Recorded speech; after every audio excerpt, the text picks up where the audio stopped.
Explanar really is the complete system.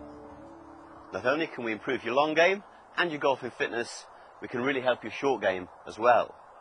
Now to do that, we're going to use the shorter power roller, and we're going to help you with chipping and pitching. Now when you're new to the game, it can be rather confusing. Some of us think that the chip is a low shot that runs and a pitch is a high shot that stops. Now that's not totally incorrect, but there's a bigger picture. I think some of you intermediate golfers get confused between chipping and pitching.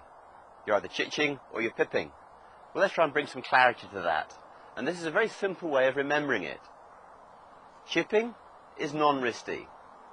Pitching is wristy. When you're chipping, the wrists are quiet and passive. When you're pitching, they're active and they're creative. Now, when we use the shorter roller, the swing plane becomes steeper. That's very helpful in putting and chipping, because a steep swing plane makes you accurate and not quite so powerful. Whereas a flatter swing plane is good for the driver, because it makes you more powerful when accuracy isn't quite as important. I'm going to get the Explanar hoop into the most upright plane that is reasonably possible. Remembering to support the upper strut again, remove the pin and slide the Explanar up into really quite a steep plane, securing the peg at that point. Now you can see that if I had my swing plane with the normal 5-iron roller, the swing plane's way out in front of me. So now I pull the club up my sleeve and I walk forward to make up the distance. You can now double check and note that the swing plane is indeed now across my upper sternum.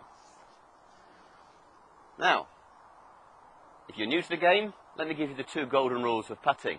Rule number 1 is keep the ball low, and rule number 2 is don't take a divot. That way they'll invite you back again. But it's good knowledge when it comes to chipping. Remember, you've pulled the club up the sleeve, you've got a narrow square stance, and you're ready to chip and to putt. The swing is very upright, very straight back and straight through. You can see that there's no wrist hinge and almost no forearm rotation. So here's a little chip shot from around the green, here's a bigger chip shot, here's a recovery shot from under trees, or here's a low shot under the wind. But it's very accurate and it's very simple. So when you're putting, you don't take a divot. And that's true when you're chipping. Even with the lofted club, like a sandline or a lob wedge, if you employ the chipping technique, which is non-wristy, there's no great requirement for a divot. I mean, you might get one, but it's not essential. Don't believe that a divot creates backspin. It's not necessarily true. Okay? So there we go. We know how to chip now, because we recognize that the short roller makes the swing very upright, back and through, and the hands are working very simply. Don't confuse simple wrists with stiff wrists. If your wrist becomes stiff, you'll have no feel and no touch. So it's possible to chip with very simple wrist hinge, but my forearms and my wrists are under no stress. There's chipping. Simple or passive wrists throughout the swing. Now if I want to pitch, I need to bring some hand action into play and my wrists need to move. We need to sort of perhaps soak them in WD-40, get them loose and get them active. Now if I go up the handle, of course, to where the 8-iron or 7-iron would be, or the pitching wedge even, here, the swing was too upright from when I was chipping a minute ago. So let me readjust the swing plane. Supporting the upper hoop, removing the pin and dropping the Explanar down a few degrees. Just check now, hold the short roller in the middle of the handle and we should find that the swing plane again is across the sternum. So now we mix in shoulder and wrist hinge. Now, as we use shoulder and wrists, we're back to a mixture that involves some forearm rotation.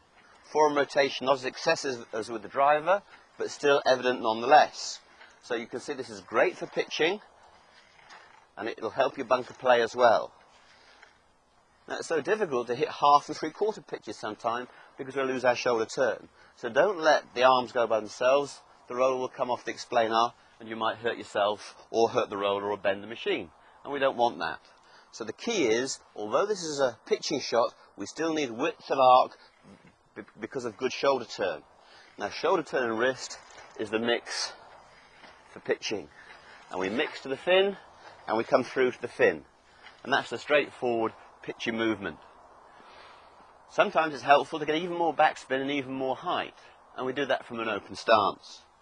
So using the stance mat in Explanar, if I go around the circle, 1/2 a footprint, the backswing is now in front of me. It makes my backswing upright and even more wristy. Look, I don't get to plane. That's okay.